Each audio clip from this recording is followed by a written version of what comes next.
यार 1 लाख एफडी में डालकर लोग खुश हो जाते हैं, लेकिन बिना पता चले 10,000 लॉस कर देते हैं। और ऑनेस्टली अगर आप ये वीडियो देख रहे हो तो चांस है आप भी वही गलती कर रहे हो। लेकिन असली बात यह है, ये 10,000 का नुकसान आपने खुद किया होता है और आपको पता भी नहीं चलता। इसलिए वीडियो को बिना स्किप किए एंड तक जरूर देखना, क्योंकि एक छोटी सी ट्रिक जो मैं आपको आगे बताने वाला हूँ वही आपका पैसा बचाएगी। मैं आपको एक छोटी सी रियल कहानी बताता हूँ और साथ में एग्जैक्ट कैलकुलेशन भी दिखाऊंगा, जिसके बाद आप एफडी करने से पहले 2 बार सोचोगे। कुछ साल पहले की बात है, पापा बोले यार पैसे पड़े हैं, एफडी कर देते हैं, सेफ रहेगा। और बस अगले दिन बैंक गए और बिना ज्यादा सोचे 1 लाख एफडी में डाल दिए। और ऑनेस्टली हम सब यही करते हैं, जहां अकाउंट होता है वहीं इन्वेस्ट कर देते हैं। ना उन्होंने इंटरेस्ट कंपेयर किया, ना दूसरे कोई ऑप्शन देखे, बस सेफ समझकर पैसे डाल दिया। और यहीं पर उन्होंने एक ऐसी गलती कर दी जो 90% लोग करते हैं। लेकिन वो गलती क्या थी ये अभी बताता हूँ। 5 साल बीत गए, यहाँ पर 2 पॉसिबल रिजल्ट थे, एक जो उन्होंने पाया और एक जो वो पा सकते थे। फर्क सुनकर आप चौंक जाओगे।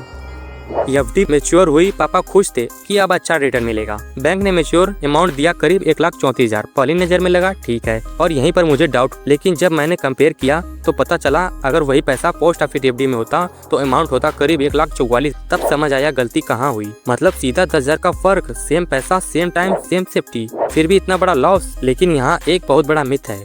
लोग सोचते हैं ये एफडी सेफ है मतलब बेस्ट है, लेकिन रियलिटी ये है, सेफ होने का मतलब ये नहीं कि आप सही डिसीजन ले रहे हो। एफडी में पैसा डूबता नहीं है, लेकिन कम भी बन सकता है। अब इसे प्रॉपर्ली समझते हैं, लेकिन यहाँ एक और चीज समझनी पड़ेगी। ये 10,000 का फर्क एक्चुअली आया कहाँ से? देखो, अगर आप 1 लाख बैंक एफडी में डालते हो ना, तो इंटरेस्ट रेट करीब 6.5 का मिलता है। तो 5 साल बाद करीब 1,34,000 मिलता है। लेकिन वही 1 लाख आप पोस्ट ऑफिस एफडी में डालते हो, जहाँ इंटरेस्ट करीब 7.5% मिलता है, तो आपको करीब लगभग 1,44,000 मिलते हैं। मतलब बिना कुछ एक्स्ट्रा किए सीधा 10,000 ज्यादा, सेम पैसा सेम टाइम, बस इंटरेस्ट रेट बदला और रिजल्ट बदल गया। लेकिन असली शौक अभी बाकी है। चलो एक बार इसे थोड़ा बड़ा लेवल पे सोच। अगर 1 लाख पर 10,000 का फर्क पड़ रहा है, जरा इमेजिन करो 5 लाख पर सीधा 50,000 और 10 लाख पर पूरा 1 लाख। मतलब फर्क छोटा सा लग रहा है, लेकिन अमाउंट बढ़ते ही ये बड़ा बन जाता है। लेकिन यहाँ एक ट्विस्ट है। अगर आपका गोल सिर्फ सेफ रहना नहीं बल्कि सेफ रहते हुए ज्यादा रिटर्न कमाना है, तो पोस्ट ऑफिस एफडी क्लियरली आगे निकल जाता है। लेकिन इसका मतलब ये नहीं बैंक की एफडी बेकार है। बैंक की एफडी कब यूजफुल है? जब आपको फ्लेक्सिबिलिटी चाहिए, जल्दी पैसा निकालना हो। उस दिन मुझे एक चीज समझ आई,